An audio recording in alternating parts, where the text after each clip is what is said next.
The Suns just made a sneaky good signing as Shams has just dropped a brand new report revealing that the Phoenix Suns have signed a highly touted G League player to a two-way contract. And we're going to get into exactly who this player is, as well as some comments from Colin Gillespie, Dylan Brooks, and Jordan Ott on the Phoenix Suns' very, very close loss against the Atlanta Hawks just a couple days ago. But guys, before we get into everything, we noticed that 98.4% of you are not subscribed. So please make sure to subscribe, hit that notification bell, comment down below how you feel about the Suns so far this season and about this player that we're going to get into in today's video, guys. So the Suns yesterday, per Shams, they made a new signing and they signed Jamari Bouyea. You see that Shams here says that the Phoenix Suns are signing guard Jamari Bouyea to a two-way NBA contract. Sources tell ESPN Bouyea has played parts of 3 NBA years and has averaged 20 points, 5.5 rebounds, and 4.5 assists in the G League this season. Now, guys, you might be looking at a player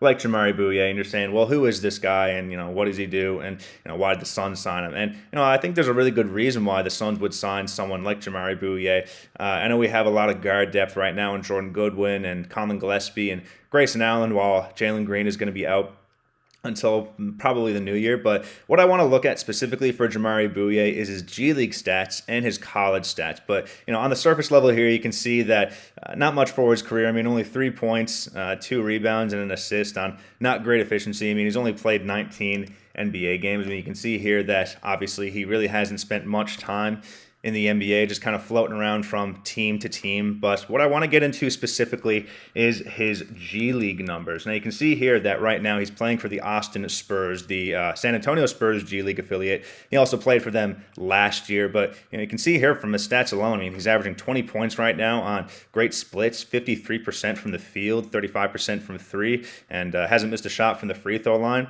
He's averaging 5 assists and 6 rebounds right now, and nearly a block as well, along with 2 steals. And you looked at his numbers last year as well, 17 points, 4 assists, nearly 2 steals, basically a block as well, 4 rebounds, as well as on not great from the three-point line, but 48% from the field. And that's something to definitely look at. I think there's a reason why the Phoenix Suns signed someone like Jamari Bouyea. I mean, this is a guy that could really come in handy if we have more injuries to this, the guard rotation that we have right now. I mean, Grayson Allen is still day-to-day, I believe, as of right now, and Colin Gillespie's really taking the reins right now.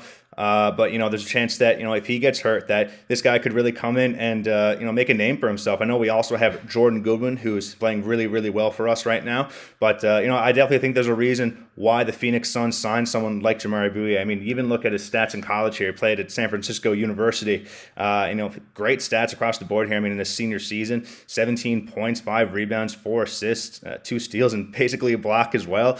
Great shooting splits as well from the field, 47%, 37% from 3 as well. So, I mean, this guy seems like a really, really good player, and I think that the Suns could definitely use him in the event that the guards go down. I mean, he's got a great quick first step. He's obviously great on defense. I mean, averaging 2 steals in college and in the G League. And at only 6'2", he's averaging basically a block as well. So, I mean, clearly this guy is a menace on the defensive end, which is something that this Suns team has really embodied this year, being a gritty hustle team that is, going to make you work for your points on defense. So just kind of wanted to give a little insight into who Jamari Bouyea is and kind of why I think that the Suns did sign him and why there's a chance that, given some minutes in this regular season with the guards being down, I think he could really make a name for himself. But, guys, I want to get into this game against the Atlanta Hawks. This was a really, really tough loss. We had the lead on them, big lead throughout the game, but of course they did end up dropping 40 points in the fourth quarter after a great third quarter by the Phoenix Suns. And Jordan Ott had some comments about that specifically in that fourth quarter. I mean, he just said just a great third quarter, and the fourth quarter wasn't. These games are so emotional.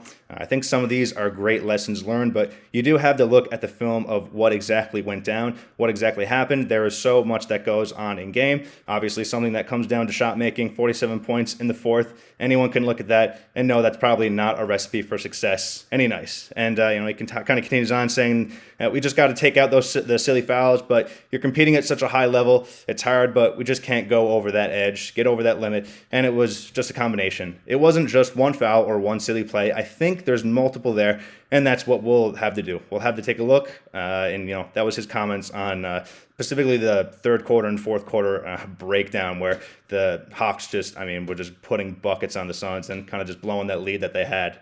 And just to build off of what Jordan Ott said about that Hawks game, Colin Gillespie came in and saying, defensively, we kind of gave in a little bit. They started getting downhill, getting cleaner looks. They were kind of mucking up the game there in the third quarter. So I think that is what allowed us to get out and get into transition. So we got away from that, but I'd have to watch the film to see exactly what it was. And also, Dillon Brooks definitely had some comments post-game about the reffing. I think in regards specifically to that play where Zachary Risachet took a very scary fall. And of course, we hope that he is okay and going to make a speedy recovery from whatever happened in that fall and whatever's wrong with him. It was definitely a scary thing to look at, but of course we hope that he's okay. But Dillon Brooks had some comments about the play after where they blew the play dead when the Suns got the ball inbounds and made it down to the other end of the court, and they kind of just blew the play dead, and he had some stuff to say about that. He said specifically. Right here, said you want to call a technical and change another play, give them 2 extra points when it's not even their ball. That needs to get reviewed. Someone needs to get penalized. I got penalized for calling them out. I don't get that. At least wait until they foul or something. If that's a serious play, then hold it then. Right there and then. That's outrageous. When we want to tell then when we want to tell them what's wrong, you're going to have to take it. You're a ref. Dillon Brooks obviously not happy with the officiating of that Hawks game, but that's just going to happen. You're not going to get the calls that you want when you need them. But of course, I think personally that when something like that happens, when a player takes a really, really scary fall, or when they're on the floor and they're just kind of writhing in pain and they can't obviously get up, I think that they should just call the game. They should just stop it and see if the player's okay. They do that in the NFL. They just have injury timeouts. They make sure that everyone's okay. And I think that's something that they should do in the NBA. I don't think that if someone's player gets hurt that they should have to sacrifice an actual timeout and then be with that one when they might need one towards the end of the game. But I think that's something that the NBA should definitely incorporate is definitely having just an injury timeout and the refs being able to stop the game when someone is clearly seriously injured and cannot move. But guys, one more thing I wanted to cover before the Suns head into this game against the Portland Trail Blazers. There's a little statistic there that Devin Booker has not been hitting beyond the arc this year. Sorry, I shouldn't say this year. In the past 5 games, he has just been not knocking down his three-point shot. And, you could attest that to a number of things, but I think the main reason is, Jalen Green's out right now, and he's supposed to be the secondary shot creator next to Devin Booker. So clearly not having him there and making Devin Booker the responsible for being the primary shot creator and the guy who is supposed to get most of the buckets on this team, that's clearly going to be a little more difficult because, opponents are they know that Devin Booker's the main guy on the Suns team. They know he's the primary scorer.